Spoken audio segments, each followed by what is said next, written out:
Oi, tudo bem? Bem-vinda, bem-vindo a mais uma Prosa com Bertaglia. Prosa cada vez mais fantástica, onde as pessoas do bem vêm aqui para compartilhar suas experiências de vida e, principalmente, os seus conhecimentos. E o pessoal lá no canal fica encantado com isso, porque eles acabam usufruindo desse compartilhamento de conhecimentos. Não se esqueça de se inscrever lá no canal. Mais de 300 prosas para você. E hoje nós vamos falar de um tema fantástico, S&OP aplicado a pequenas e médias empresas. Olha só, a melhoria da eficiência dos processos internos das empresas, que sempre foi objeto de atenção das lideranças, passa a receber uma prioridade ainda mais enfática devido à acirrada competitividade no mercado.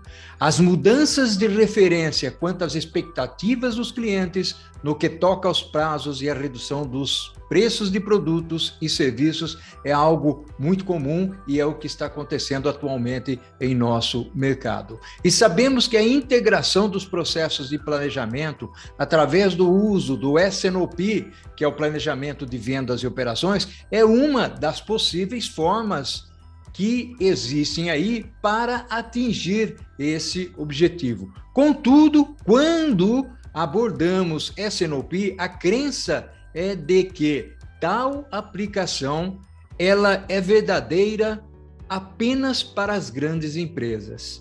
Eventualmente, as pequenas empresas podem não estar interessadas na integração do processo de planejamento devido à pequena escala de operações e à centralização de tomada de decisão. Afinal de contas, o dono, por exemplo, é o presidente, é o gerente, então ele centraliza essas decisões. Já as empresas de médio porte, devido à maior complexidade dos processos de planejamento, conseguem ver aí maiores benefícios de sua integração através do modelo do S&OP. E é sobre este fantástico tema que vamos conversar aqui na Prosa com Bertaglia, e eu terei o privilégio de trazer aqui para prosear comigo o amigo de longa data, já escrevemos inclusive um curso juntos, é o Carlos Panitz, lá do Rio Grande do Sul. Meu caro amigo Panitz, olha só que honra, que orgulho, meu caro, tê-lo aqui participando da Prosa com Bertaglia e trazendo toda a sua bagagem e conhecimento construído aí ao longo do tempo. Seja bem-vindo, meu amigo. Olha, tudo bem, Bertaglia? É um prazer, é uma honra, é um privilégio estar aqui contigo. Eu ansiava por poder, né, participar e contribuir dessa iniciativa tão bacana que tu tens, né? E a gente poder prosear um pouco de um tema que é um tema tão estimulante que nem esse que escolhemos aí para conversar hoje. Olha só que bacana. Aliás, nós tivemos um trabalho juntos, né? Que foi na época da Aslog ainda, no tempo do José Roberto Fornaz, aquele pessoal, onde nós escrevemos um curso pelo IESD. Mas vamos falar um pouco do nosso S&OP. Aliás, antes disso, Panitz, fala um pouquinho de você aí, para o pessoal ter uma ideia de quem é o Panitz. Tá. Então, resumidamente, quem é o Panitz, né? Além de ser gaúcho de Porto Alegre, né? O Panitz, ele é um profissional formado em engenharia e administração, né? Fiz meu mestrado há muitos anos atrás também em engenharia, e a minha carreira ela se divide em dois momentos, Bertaglia, né? Os meus primeiros 18 anos, eu tive uma carreira em indústria, como executivo de indústria, em diversos segmentos, principalmente no automotivo, né? E de 10 anos para cá, né? Semana passada fechou 10 anos, né? Eu constituí a V3, que é uma empresa de tecnologia, né? Dentro da área de supply chain, e tenho trabalhado, então, né, nesses últimos 10 anos, ajudando empresas, né, em processos de supply chain, mas muito focadamente, principalmente nos 2 últimos anos, tá? Nesse tema que nós escolhemos para conversar hoje, que é o processo de gestão de demanda, S&OP e IBP. Né? Então, esse é o Carlos Panitz e o que ele tem feito aí nesse mundão aí de supply chain e logística.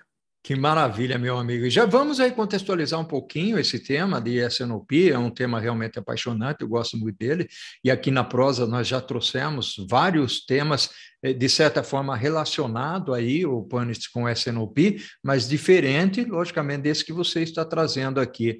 Por que S&OP ele é tão importante para as organizações, o Punnett? Olha, de uma forma resumida, o S&OP ele tem a função, né, de fazer com que a empresa consiga constituir um plano único e revisado periodicamente, né? Não pode ser aquele plano que a empresa constrói uma vez por ano para fins orçamentários, né?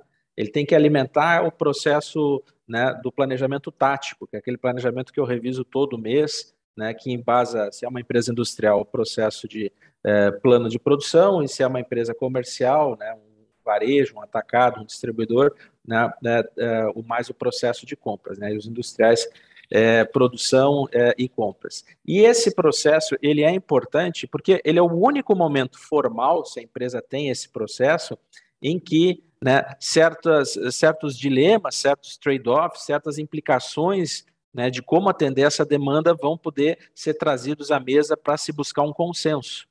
Né? Se eu fosse explicar de uma forma muito, muito simples o que é S&OP, sem entrar em muitas teorias, eu diria assim, S&OP é sobre duas coisas. Né? Casar demanda e suprimento, ou seja, como atender a demanda, né? O segundo objetivo do S&OP, né, é buscar um consenso, né, entre objetivos que às vezes são conflitantes entre as funções organizacionais, né, finanças, vendas e marketing e operações. Né? Então, esse é o propósito. Como é que eu vou colher os frutos do S&OP? Aonde que eu tenho que enxergar, né, os resultados do S&OP? Né? Eu tenho que ter uma melhor disponibilidade de caixa, ou seja, eu tenho que, né, conseguir melhorar a saúde do meu inventário, da minha organização.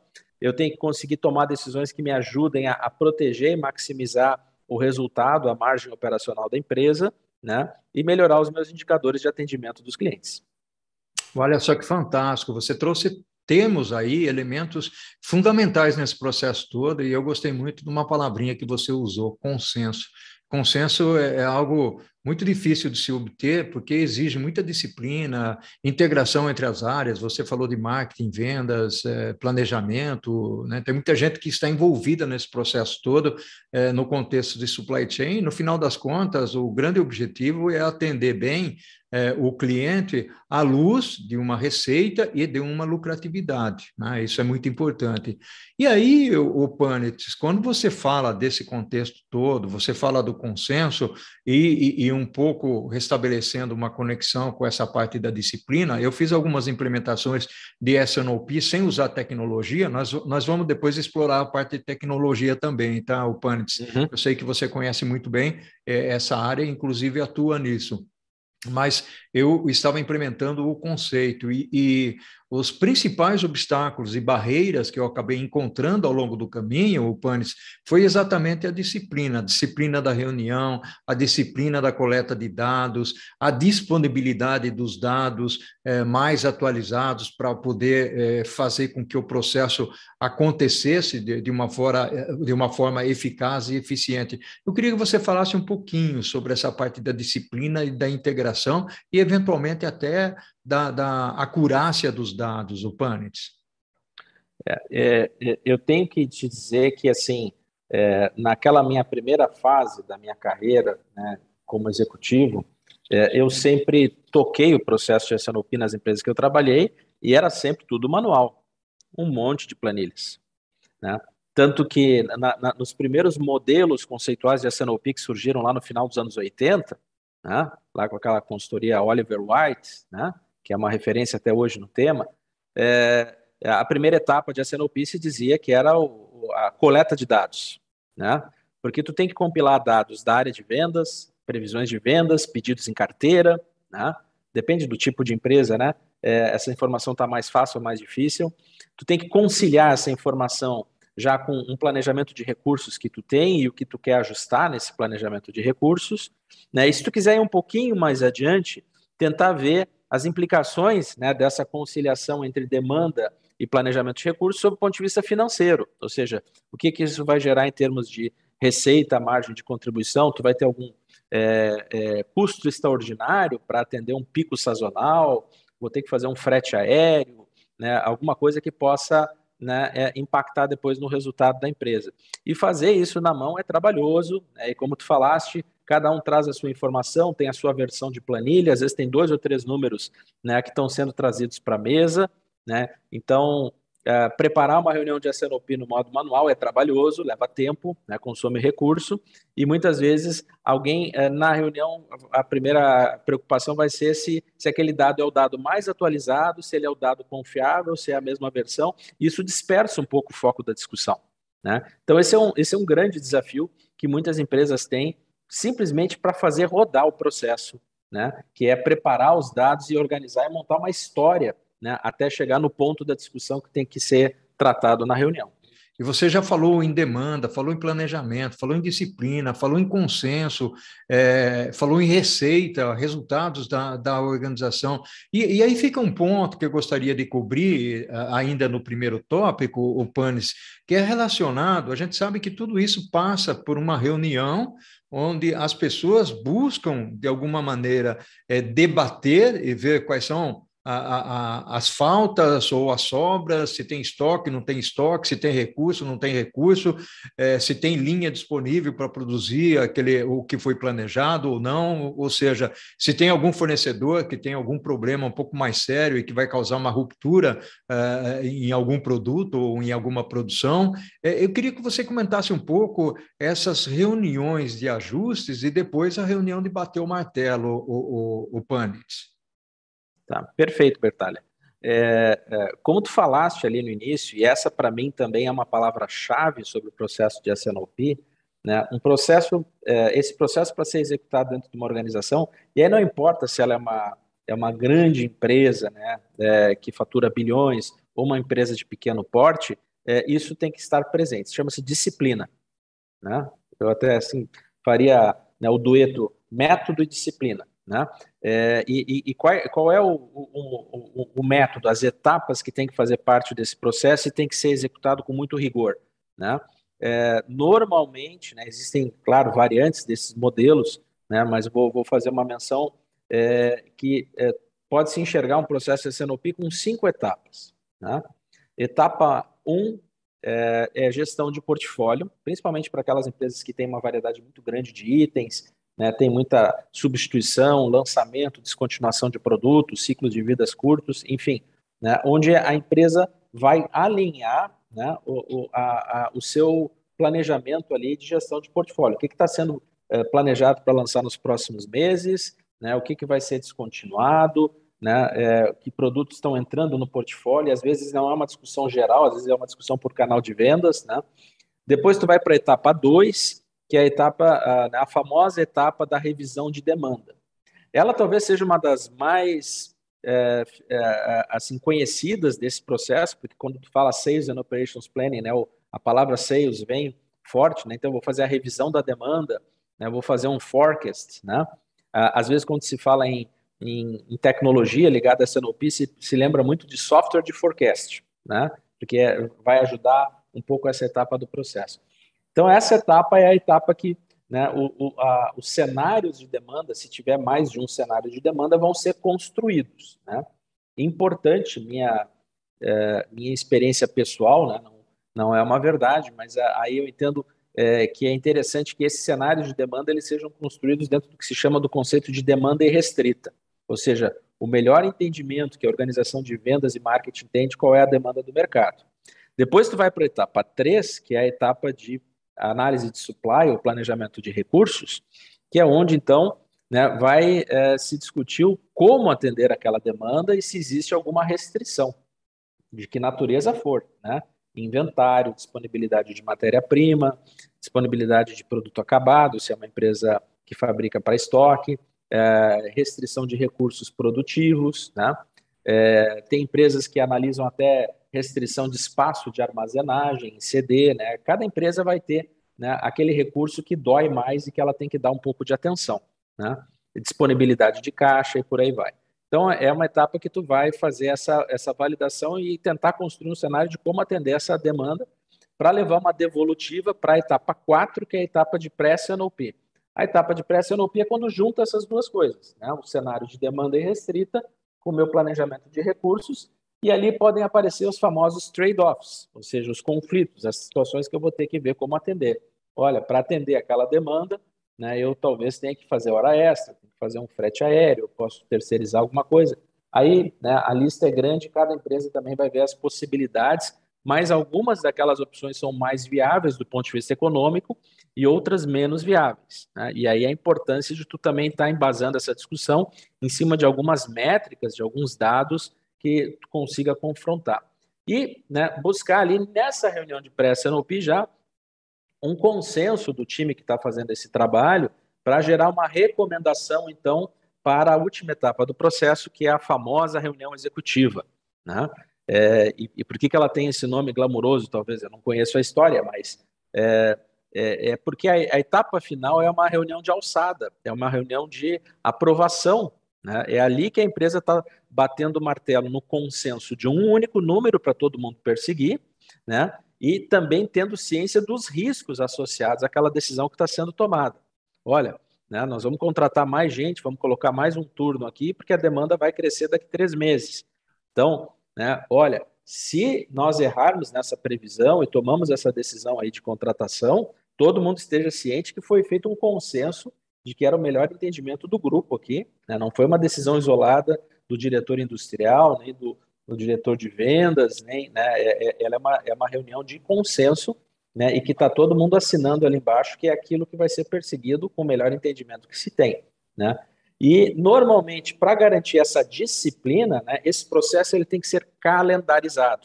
Ou seja, tu tem que ter as datas que essas etapas têm que acontecer todo mês para que as pessoas consigam se programar e cumprir esses prazos, né? Senão é muito difícil ciclar todo esse processo. Meu amigo, que fantástico, uma descrição fantástica dos passos aí, dos steps relacionados a Sales Operations Planning. Panitz, acontece o seguinte, meu amigo, nós estamos finalizando aqui o primeiro tópico da nossa prosa, nós vamos tomar uma água, um café ou um chá, né? E nós vamos seguir para o segundo tópico, onde nós vamos falar, maravilha, e nós vamos falar basicamente das pequenas e médias empresas, utilizando aí o contexto do SNOP, vantagens de usar, quando usar, quais são os benefícios que a gente encontra pelo caminho. Vamos nessa, Panis? Vamos fazer isso? Vamos nessa. Meu caro amigo Panitz, essa prosa está fantástica. Tenho certeza aí que as pessoas estão bebendo da fonte. Muito bacana, realmente. E agora nós vamos explorar o lado das pequenas e médias empresas, o Panitz. E eu gostaria também que você envolvesse a parte tecnológica nesse contexto todo, porque a tecnologia hoje viabiliza a implementação de muitas coisas. Então, vamos discorrer sobre quando usar, sobre vantagens, benefícios, enfim, a bola é sua. Vamos em frente. Bom, essa é uma provocação, uma pergunta muito interessante, Bertaglia, porque como tu falaste lá no início, na introdução da nossa prosa, né, muitas empresas pensam que quando se fala de SNOP, que isso é coisa de empresa grande, né? E esse processo ele não tem, né, um limite assim, a partir desse porte aqui tem que usar e abaixo não precisa. Não, até porque ele trata de uma coisa que toda empresa tem, né, que é buscar fazer uma revisão, né, do seu plano tático, né, de demanda e como atender a demanda, né? Isso até o mercadinho da esquina tem, né? Claro, pela complexidade do processo, do porte da empresa, né? Então, assim, o refinamento desse processo pode ser maior ou menor.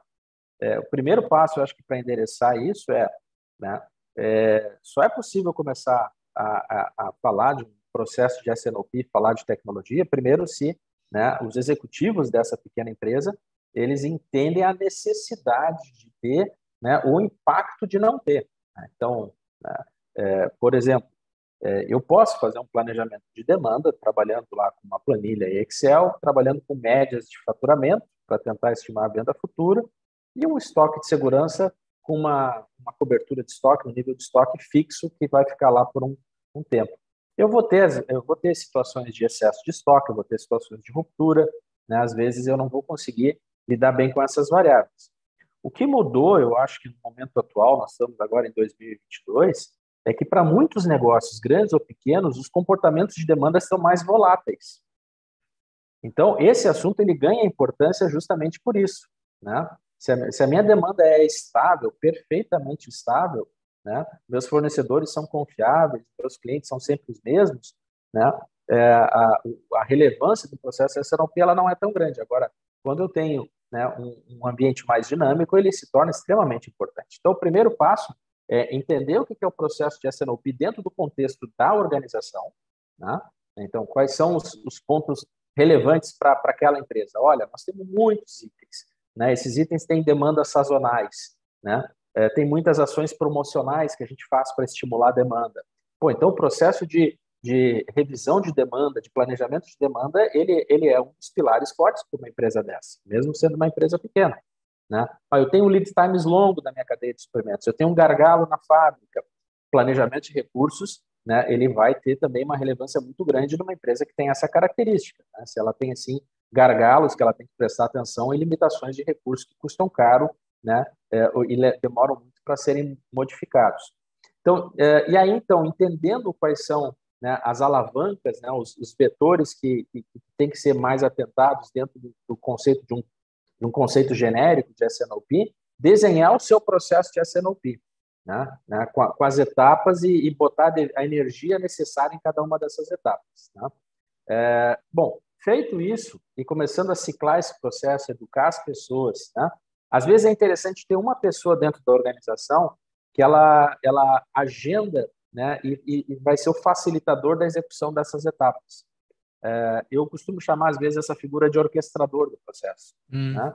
Ele não é uma pessoa que está dedicada full time a isso aí, ainda mais uma empresa de pequeno porte. Às vezes é um tempo disponível ali de um analista de PCP, de uma pessoa que está ligada ao processo de planejamento da empresa.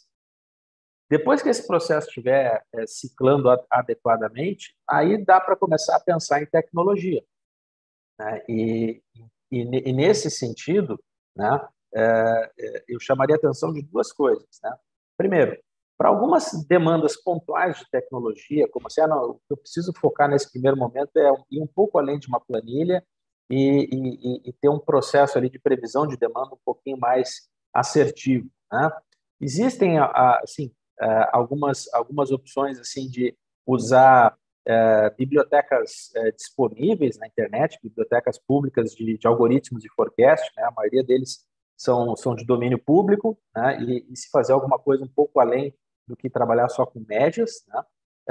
O próprio Excel também tem alguns recursos estatísticos, mas isso demandaria uma pessoa com uma proficiência assim, de informática para ter que estruturar isso. Ou então começar a ir buscar no mercado uma solução de tecnologia que consiga empacotar isso, né? E fazer todo esse processo da mesma forma que uma empresa grande faz, só que uma solução, uma plataforma que seja uma plataforma de baixo custo, né? Em toda a área de tecnologia de supply chain, né, quando se falava 25 anos atrás sobre WMS, né, era uma fortuna. Tinha que comprar servidores caríssimos, a licença era caríssima, a implantação era, né? Hoje tu tem um range, né, uma disponibilidade de soluções de tecnologia para a área de supply chain, né, ainda com softwares caríssimos, com soluções de tecnologia, né, extremamente sofisticadas, mas também tem aquelas extremamente baratas, muitas delas que são soluções em nuvem, né? Tu não tem um custo de setup, tu não tem um gasto inicial e tu começa a usar e o teu custo vai ser proporcional ao nível de utilização que tu tem do sistema, né?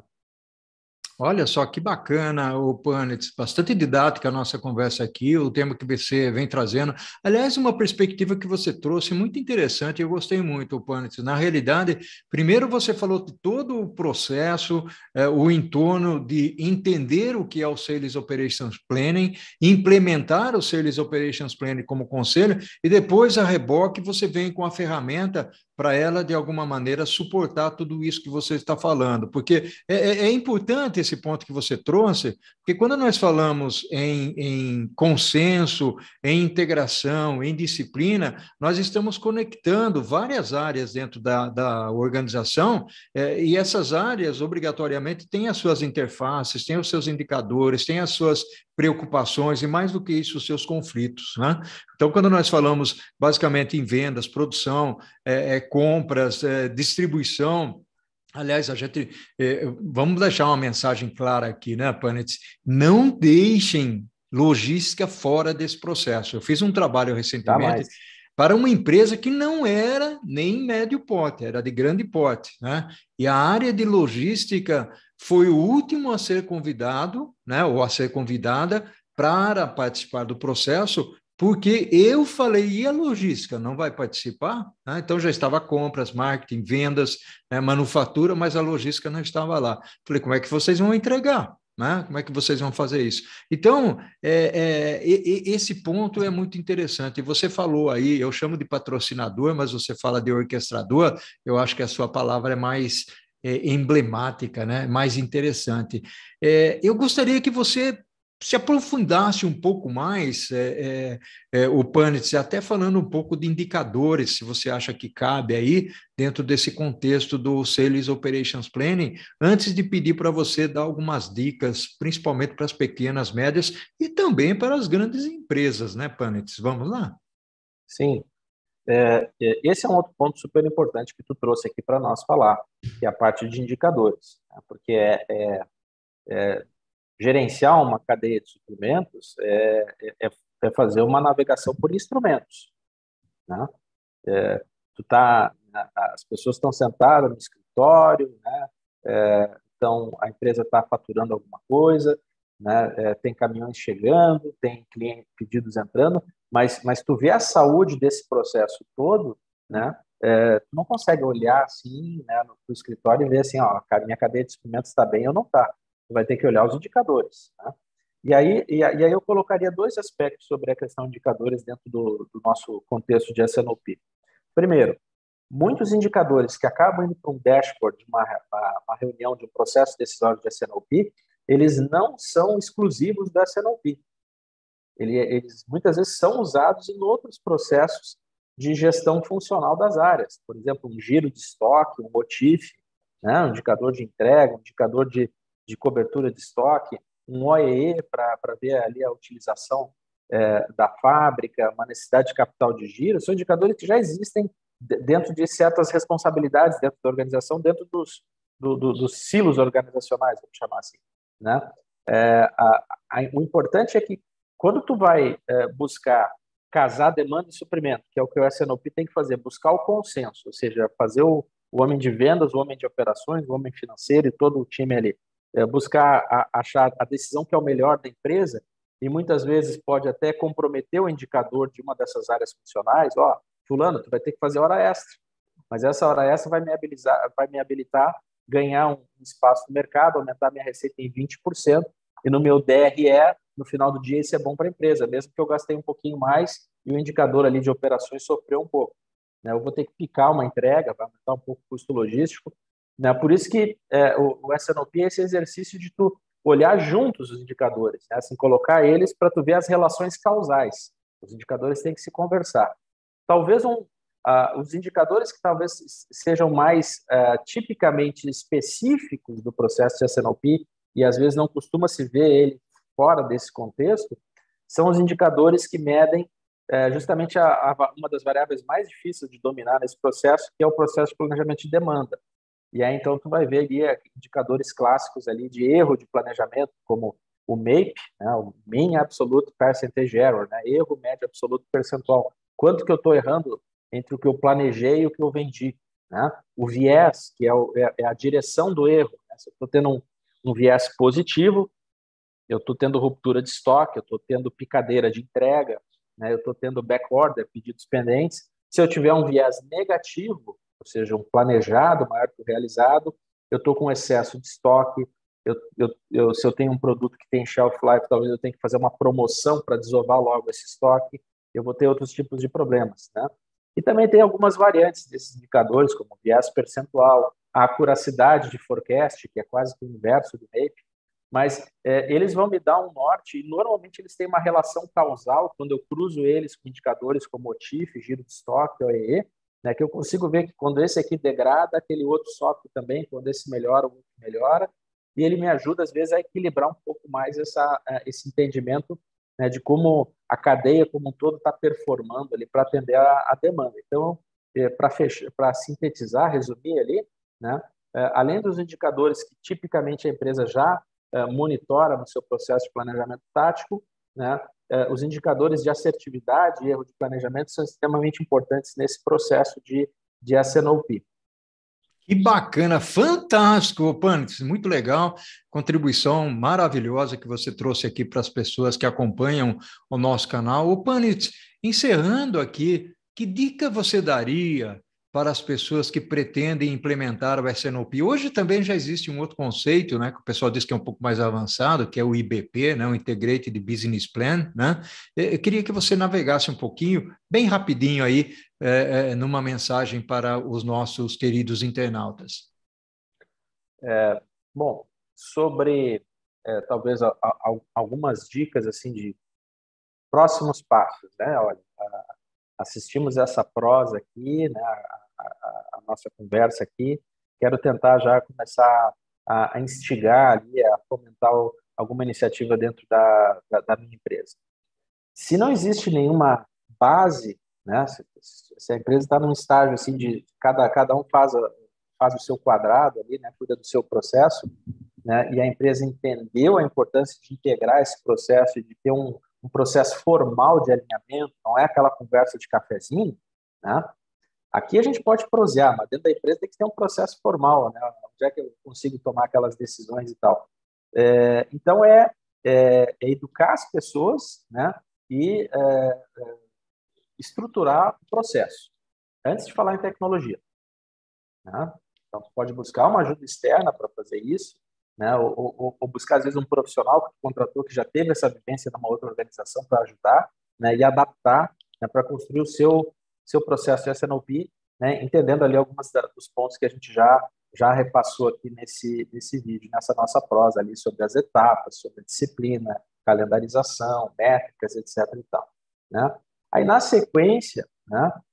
Eu acho que quando esse processo estiver ciclando, né? Acessar o mercado e ver, né, que soluções podem existir no mercado para me ajudar, talvez, a fazer esse processo acontecer de uma forma mais ágil, mais confiável, né, mais robusta, né? Porque muitas vezes o que a tecnologia traz, né, é confiabilidade dos dados, é robustez para o processo, integração do processo e economizar tempo das pessoas para ciclar esse processo todo rápido, né?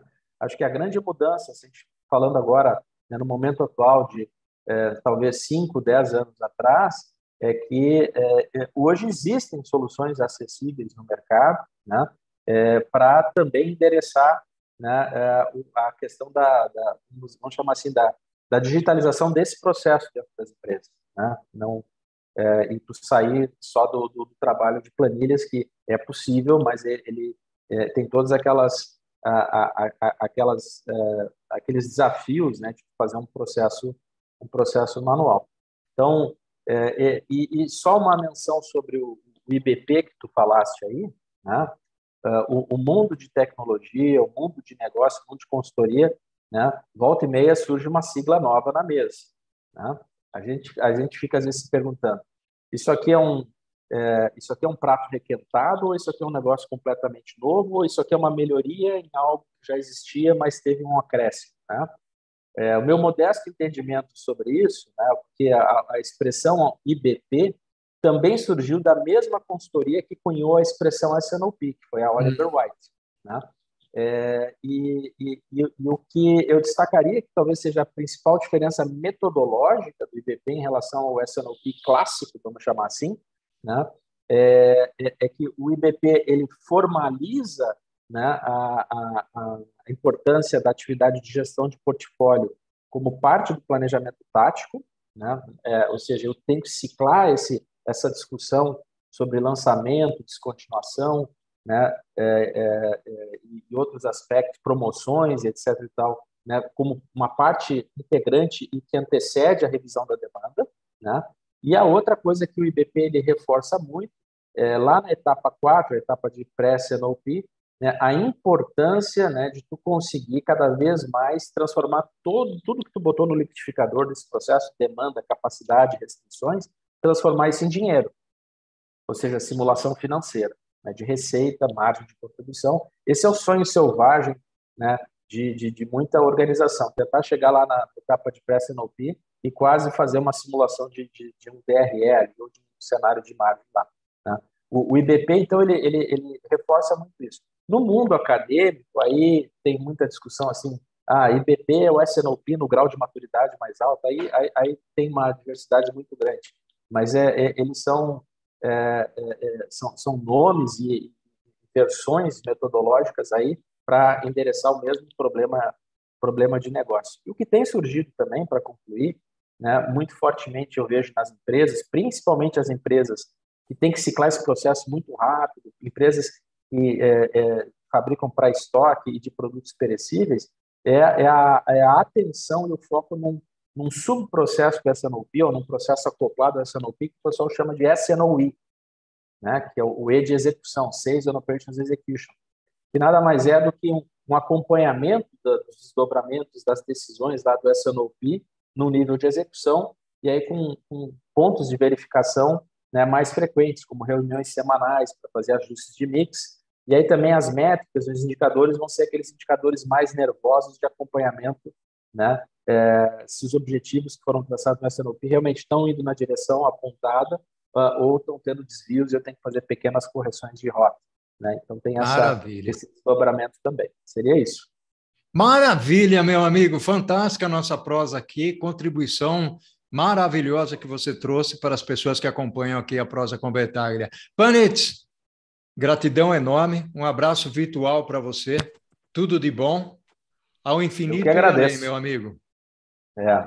Olha, muito obrigado mais uma vez. Aqui, ó, foi uma satisfação, porque, né, o nosso cruzamento já faz alguns anos, né, dentro daquela iniciativa lá no passado, né, militamos nessa área de supply chain e logística, somos entusiastas, né, Bertaglia, né? E é uma honra, um privilégio, um prazer ter podido contribuir aqui para a iniciativa aqui da tua Prosa, tá? Um grande abraço. Abração, meu amigo. Tudo de bom. O que fazemos em vida ecoa pela eternidade. Tchau, tchau. Exatamente. Tchau, tchau.